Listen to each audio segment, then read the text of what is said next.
तो गाइज आपको अक्सर बरसात के सीजन में कुछ इस टाइप के सांप देखने को मिलता होगा। अब हमारे यहाँ इसे दुमुआ सांप बोला जाता है, पर आपके इधर इसे क्या बोला जाता है आप कमेंट करके बताएंगे। और अगर आप इस सांप को देखते होंगे तो आपके मन में एक डाउट तो जरूर आता होगा, क्या ये सांप जहरीली है कि नहीं। और देखो, आपको ये बात जानना जरूरी है कि सांप जहरीली है कि नहीं, क्योंकि विश्व में जितने भी सांप काटने से लोग मरते हैं उसमें से 80% लोग भारत का होता है, जबकि भारत में मात्र 300 प्रजातियों का सांप पाया जाता है, जिसमें से मात्र 17 या 18% सांप ही जहरीली होती है और बाकी का सांप जहरीली नहीं होता है। यानी कि अगर वो हमें काट लेगा फिर भी हमें कुछ नहीं होगा। तो आप यहाँ पे सोच करके देखो कि भारत में मात्र 17 या 18% सांप ही जहरीली है, फिर भी यहाँ पे लोगों की मृत्यु दर कितना है, 80%। तो इसके पीछे दो मुख्य रीजन है।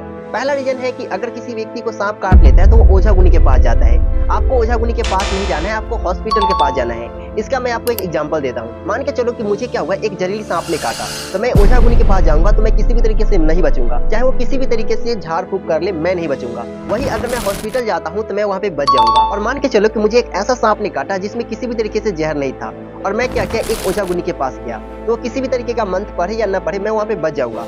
अगर मैं वहाँ पे बच जाऊँ तो लोगों के बीच में एक अंधविश्वास आ जाएगा कि ये बाबा ठीक कर देता है, देखो उस लड़के की मौत हो जाता फिर भी क्या किया, वो बचा लिया। तो ऐसा अंधविश्वास आपके मन में भर जाता है, परंतु बाबा का इसमें किसी भी तरीके से रोल नहीं होता है। आपको जब भी सांप काटे तो आपको सीधा हॉस्पिटल जाना है। और दूसरा, यहाँ पे आप मौत का कारण जानेंगे तो आप दंग रह जाएंगे। एक व्यक्ति को जहरीली सांप नहीं काटता है, फिर वो व्यक्ति क्या हो जाता है, मर जाता है। वो हार्ट अटैक से मर जाता है। मतलब एक व्यक्ति को ऐसा सांप काटा जिसमें किसी भी तरीके से जहर नहीं था, मतलब वो व्यक्ति नहीं मरना चाहिए था, फिर भी उस व्यक्ति के मन में एक डर आ जाता है कि मैं मर जाऊंगा, और उसका हार्ट अटैक हो जाता है और वो मर जाता है। तो यहाँ पर आप ये नहीं विश्वास करेंगे कि एक व्यक्ति को बिना जहर वाला सांप काटता है फिर भी उसकी हार्ट अटैक से कैसे मृत्यु हो जाती है। तो ये सच है, ऐसा रियल में होता है, उसकी मृत्यु हो जाती है।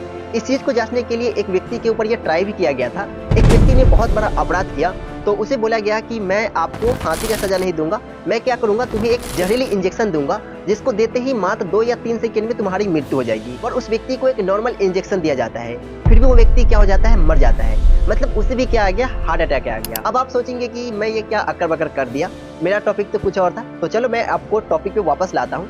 ये मेरा टॉपिक था कि ये सांप जहरीली है कि नहीं। तो मैं आपको बता दूं कि ये किसी भी तरीके से जहरीली सांप नहीं है, इसमें किसी भी तरीके से जहर नहीं होता है, और ये आपको काटेगा भी नहीं, क्योंकि इसका जो मुंह होता है ना बहुत ही छोटा होता है, और बाई चांस कभी काट भी लेता है तो ये किसी भी तरीके से कोई भी नुकसान नहीं देगा और आपको किसी भी तरीके से कोई प्रॉब्लम नहीं आएगा। पर हम आपको एक सजेशन देना चाहते हैं कि अगर आपको कोई सांप काटता है तो आप ये मत देखो कि वो सांप जहरीली है कि नहीं, आप सीधा हॉस्पिटल में जाओ। अगर जहरीली सांप रहा तो वहां पे इलाज होगा, आप बच जाओगे। अगर जहरीली सांप नहीं भी रहता है तो भी आप बच जाओगे। तो आपको सीधा हॉस्पिटल जाना चाहिए। और आई होप कि सब बातें आपको समझ में आया होगा, और ये जानकारी अगर आपको अच्छा लगा है तो औरों के साथ शेयर करिएगा ताकि औरों की जिंदगी बच सके। चलिए मिलेंगे नेक्स्ट वीडियो में। जय हिंद।